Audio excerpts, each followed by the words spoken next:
بسم اللہ الرحمن الرحیم نحمدہ ونصلی علی رسولہ الکریم اما بعد۔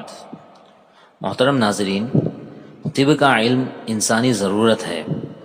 انسانی صحت کا اس پر دار و مدار ہوتا ہے اور صحت ہی سے دین و دنیا کے کام انجام پاتے ہیں۔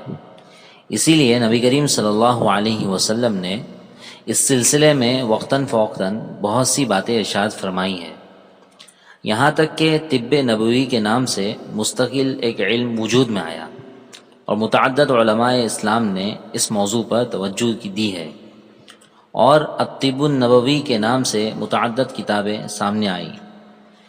امام شافعی رحمۃ اللہ علیہ ان لوگوں میں تھے جن کو اس علم سے خصوصی لگاؤ تھا۔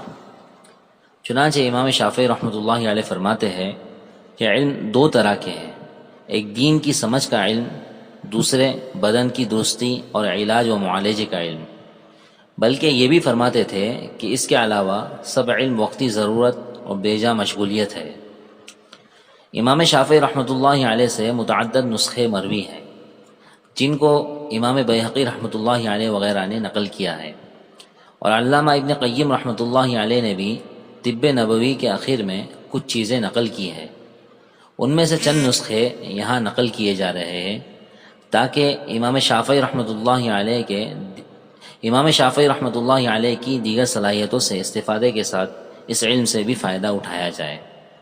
چنانچہ وہ فرماتے ہیں کہ رات میں ابلے ہوئے انڈے ہرگز مت کھانا، یہ خطرے سے خالی نہیں، اور بعض نے اس کو اس طرح نقل کیا ہے کہ رات کو کوئی ابلے انڈے کھا کر سو جائے اور اس کو موت نہ آئے تو تعجب ہے۔ نیز فرماتے ہیں کہ گوشت کھانے سے عقل میں اضافہ ہوتا ہے۔ یہ بھی منقول ہے کہ 3 چیزیں اس کی دوا ہے جس کی کوئی دوا نہیں، اور اطباء اس کے علاج سے عاجز آ چکے ہوں۔ نمبر 1 انگور، نمبر 2 اونٹنی کا دودھ، نمبر 3 گنے کا رس۔ اسی اہمیت کو بیان کرتے ہوئے فرماتے ہیں کہ اگر گنا مصر میں نہ ہوتا تو میں مصر میں اقامت اختیار نہ کرتا۔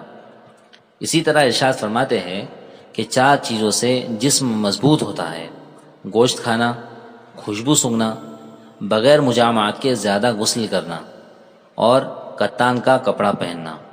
اور 4 چیزوں سے جسم کمزور ہو جاتا ہے: کثرت جماع، زیادہ فکر و غم، نہار منہ زیادہ پانی پینا، اور کھٹی چیزیں زیادہ کھانا۔ محترم ناظرین، اسی کے ساتھ امام شافعی رحمۃ اللہ علیہ کے قیمتی اقوال جاننے کے لیے ہمارے اس سلسلے کی اگلی ویڈیو کا انتظار کیجیے۔